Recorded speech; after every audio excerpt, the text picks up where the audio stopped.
എല്ലും കപ്പ ഉണ്ടാക്കാനാണ് ഇന്നത്തെ വീഡിയോ. എല്ലും കപ്പയ്ക്കുള്ള എല്ലിവിടെ വെന്തിരിപ്പുണ്ട്. ഉള്ളി, സവോള, ഇഞ്ചി, കരിവേപ്പില, മല്ലിപ്പൊടി, മുളക് പൊടി, ഗരം മസാല, കുരുമുളക് പൊടി ഇതെല്ലാം ഇട്ടതാണ്. ഇതൊരു 5-8 വിസിലും കേട്ട് നന്നായിട്ട് വെന്ത് ഇതെല്ലാം എന്നൊക്കെ വിട്ട് പോരുന്ന പോലെ നന്നായിട്ട് വെന്തിട്ടുണ്ട്. ഇനി നമുക്ക് കപ്പ കൊത്തി ഞുറുക്കി അടുപ്പത്ത് വയ്ക്കാം. ഞാനിവിടെ വാങ്ങിച്ച എല്ലാം ഒരു വലിയ കഷ്ണങ്ങളൊക്കെ ഒന്നും കൂടെ ചെറുതായിട്ട് ഞുറുക്കി 5-6 പ്രാവശ്യം നിറം പോകുന്നോടം വരെ കഴുകി എടുത്തിട്ടുണ്ട്. ഇനി നമുക്കിതിനകത്ത് വേണ്ട ഉപ്പ്, മുളക് ഒക്കെ ചേർക്കാം. ബീഫിന് വലിയ കാര്യമായിട്ട് ഇഞ്ചിയും വെളുത്തുള്ളി ഇല്ലെങ്കിൽ പോലും കപ്പ ഇട്ടല്ലേ വേവിക്കുന്നത്, അതുകൊണ്ട് നമുക്ക് ഇഞ്ചിയും വെളുത്തുള്ളിയൊക്കെ ചേർക്കാം. ഇപ്പോൾ ഇതിന് വേണ്ട കാശ്മീരി മുളക് പൊടി 1 ടീസ്പൂൺ, ഒരു 1/2 സ്പൂൺ മഞ്ഞൾ പൊടി, പിന്നെ ഒരു 1.5 സ്പൂൺ ഗരം മസാല ചേർക്കുന്നുണ്ട്. 3/4 സ്പൂൺ വീതം 2 പ്രാവശ്യം ഇട്ടു. ഇനി നമുക്ക് ഇഞ്ചിയും വെളുത്തുള്ളി ഒപ്പമാണ്, രണ്ടും കൂടെ 1 ടേബിൾ സ്പൂൺ ഉണ്ട്. ഇഞ്ചിയും വെളുത്തുള്ളിയും പൊടിയായിട്ട് അരിഞ്ഞത് ഒപ്പം എടുത്തത്. അപ്പോൾ ഒരു 3/4 സ്പൂൺ വീതം രണ്ടും പൊടി അരിഞ്ഞതുണ്ട്. ഇനി നമുക്ക് ഉപ്പ് ഇട്ട് ഇളക്കി അടുപ്പത്ത് വയ്ക്കാം. ഒരു കൂട്ടം കൂടെ ഉണ്ടായിരുന്നു മല്ലിപ്പൊടി, അതിവിടെ ഇരിപ്പുണ്ടെങ്കിലും ഞാൻ മറന്നുപോയി. അപ്പോൾ 1 സ്പൂൺ മല്ലിപ്പൊടിയും ചേർത്തു. ഇനി നമുക്ക് ഇവിടെ കറിവേപ്പില എടുത്ത് വെച്ചിട്ടുണ്ട്, അതും കൂടെ ചേർക്കാം. 1 സ്പൂൺ മല്ലിപ്പൊടിയും കൂടെ ചേർത്ത് കേട്ടോ. ഇനി കറിവേപ്പിലയും ഉപ്പും കൂടെ ഇട്ട് ഇളക്കി നമുക്ക് അടുപ്പത്ത് വയ്ക്കാം. ഉപ്പും ചേർത്തു. ഇനി ഒരു കുരുമുളക് പൊടി കൂടെ ചേർത്തു. ഇനി ഇതൊന്ന് നന്നായിട്ട് ഇളക്കാം. കൈ കൊണ്ടൊന്ന് തിരുമ്മി ഇളക്കി അടുപ്പത്ത് വയ്ക്കാം.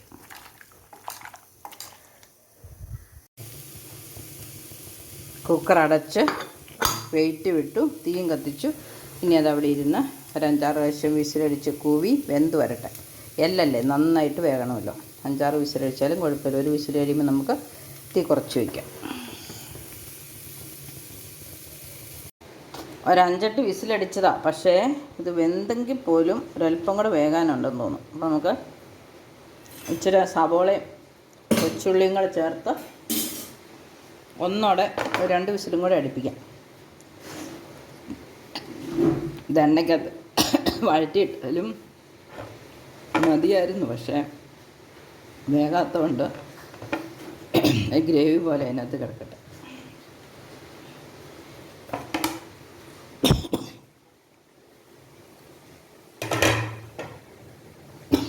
ഉപ്പൊക്കെ ഉണ്ടല്ലേ.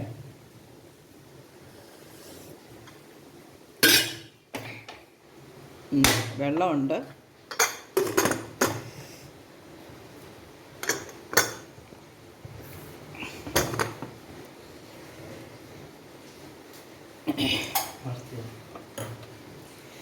തീ കത്തിച്ച് ഒരു 2 വിസിലും കൂടെ നമുക്ക് അടുപ്പിക്കാം. ഒരു വലിയ ചെരുവ് അടുപ്പത്ത് കയറ്റിയിട്ടുണ്ട്. കപ്പ വേവിക്കാനാണേ. അപ്പം നമ്മുടെ എല്ലൊക്കെ റെഡി ആയിട്ടിരിക്കുന്നതാണല്ലോ. ഇനി നമുക്ക് വെള്ളം ഒന്ന് ചൂടായി വരുമ്പം കപ്പ ഇട്ട് കൊടുക്കാം. കപ്പ ഇവിടെ 2 പാത്രത്തിലായിട്ട് കൊത്തി ഞുറുക്കി വെള്ളത്തിലിട്ടിട്ടുണ്ട്. ഇനി നമുക്ക് അടുപ്പത്തൊരു പാത്രത്തിൽ ചെരുവത്തി വെള്ളം വെക്കാം. കപ്പ ബിരിയാണിക്കുള്ള അരപ്പ് നമുക്ക് റെഡിയാക്കാം. അതിന് ഞാനൊരു പാത്രം അടുപ്പത്ത് വെച്ചിട്ടുണ്ട്, ഒരു ചീനച്ചട്ടി. ഞാൻ അല്പം എണ്ണ ഒഴിച്ചു കൊടുത്ത് തേങ്ങ ഒന്ന് ചൂടാക്കിയിട്ട്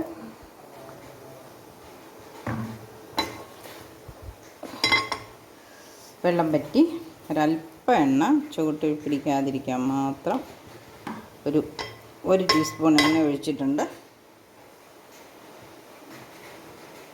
ഇനി നമുക്ക് തേങ്ങ തീ കുറച്ച് വെക്കാം.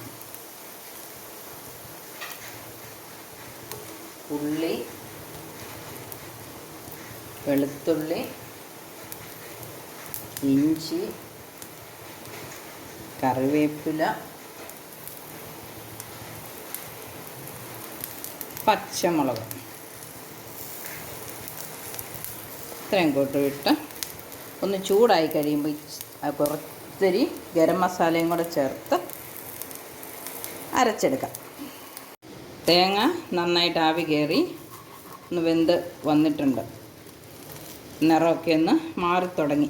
ഇത്രയൊക്കെ മതി. നമുക്കിത് പച്ചയ്ക്ക് അരച്ചാലും മതി. പക്ഷേ ഇതെല്ലാം ഇങ്ങനെ ഉള്ളിയും ഇഞ്ചിയും വെളുത്തുള്ളിയൊക്കെ ഒന്ന് ചൂടാക്കിയിട്ട് തേങ്ങയും ചൂടാക്കിയിട്ട് അരയ്ക്കുവാണെങ്കിൽ ഒരല്പം കപ്പയൊക്കെ മിച്ചം വന്നാലും പെട്ടെന്നൊന്നും കേടാകൂല. പിന്നെ ടേസ്റ്റ് കൂടുതലുണ്ട് തന്നെ. അപ്പോൾ ഇത്ര മതി. ഇത് നമുക്കിനി ഇച്ചിരി മഞ്ഞൾ പൊടിയും ഗരം മസാലയും കൂടെ ചേർക്കാം. കപ്പയ്ക്കിനി അരയ്ക്കുമ്പം എല്ലും കപ്പയല്ല, സാധാരണ കപ്പ വയ്ക്കുമ്പോൾ പോലും ഒരല്പം ഗരം മസാല ഇടുവാണെങ്കിൽ ആ കപ്പയ്ക്ക് ഇച്ചിരി ടേസ്റ്റ് വ്യത്യാസമുണ്ട് കേട്ടോ. ഇതിപ്പം ഞാൻ മഞ്ഞൾപ്പൊടി ഇട്ടു, ഗരം മസാല ഇട്ടു. തീയ ഓഫാക്കിയിട്ട് ഒരല്പം കുരുമുളക് പൊടിയും കൂടി ഇടാം. ഇനി നമുക്ക് ഇതൊന്ന് ഇളക്കി അരച്ചെടുത്തുകൊണ്ട് വരാം. മിക്സിയുടെ ജാർ ഇവിടെ റെഡിയാണ്. ഇതിനകത്തിട്ട് അരയ്ക്കാം. വെള്ളം തിളച്ചു, കപ്പ വാരിയിട്ടു. ഇനിയൊരു അല്പം മഞ്ഞൾപ്പൊടിയും കുറച്ച് ഉപ്പും കൂടെ ചേർക്കാം.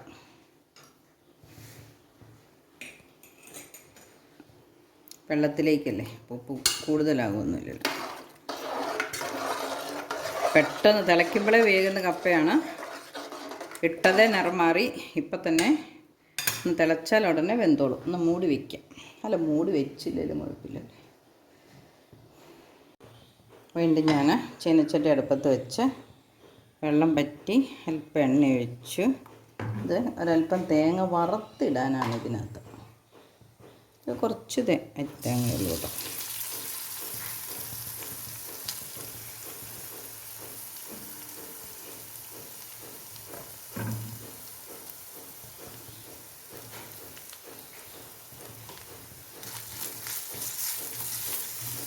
ഇളക്കുമ്പം ഏറ്റവും മുകളിൽ ഇതും കൂടി ഇട്ട് ഒന്ന് ഇളക്കാനാണ്.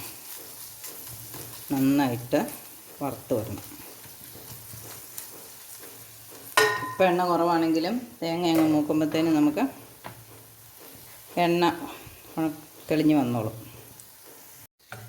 തേങ്ങ ഇവിടെ വറുത്തെടുത്തിട്ടുണ്ട്.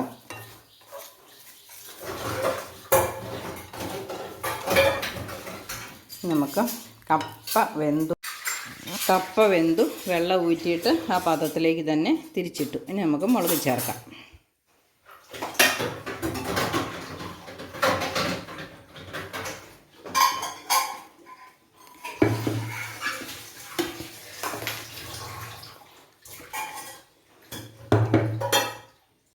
മുളകിട്ടു.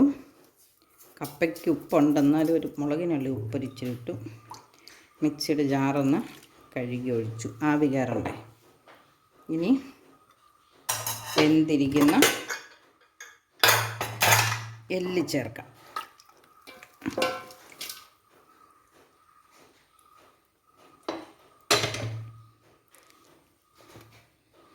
കാര്യമായിട്ട് വെള്ളമൊന്നുമില്ല. അത് നമുക്കിനി തീ കത്തിക്കാം. ആവി കയറണ്ടേ.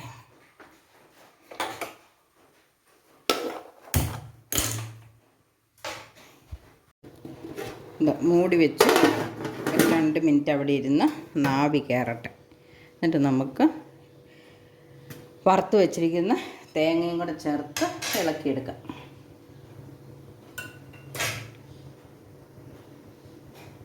ഇപ്പം 2-3 മിനിറ്റായി. ആവി കയറിയോ എന്ന് നമുക്കൊന്ന് നോക്കാം.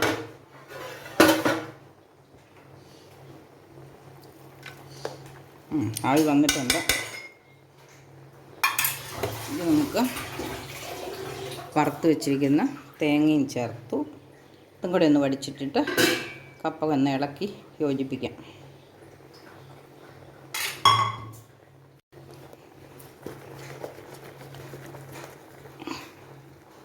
വെള്ളം പറ്റി നമുക്ക് ഇളക്കി യോജിപ്പിക്കാം. ഇളക്കി കഴിഞ്ഞിട്ട് ഇനി നമുക്ക് കാണാം. ഇപ്പോൾ ഇളക്കി കഴിഞ്ഞു.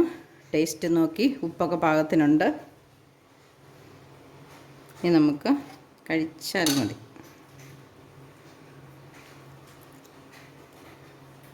സൂപ്പറാട്ടോ. എല്ലാവരും ട്രൈ ചെയ്ത് നോക്കണം. അപ്പോൾ എൻ്റെ വീഡിയോ ഇഷ്ടപ്പെട്ടെങ്കിൽ ഷെയർ ചെയ്യണം, ലൈക്ക് ചെയ്യണം. ചാനൽ സബ്സ്ക്രൈബ് ചെയ്യാത്തവർ സബ്സ്ക്രൈബ് ചെയ്യണം. പുതിയൊരു വീഡിയോ ആയിട്ട് അടുത്ത ദിവസം വരാം. അതുവരെ എല്ലാവർക്കും ബൈ.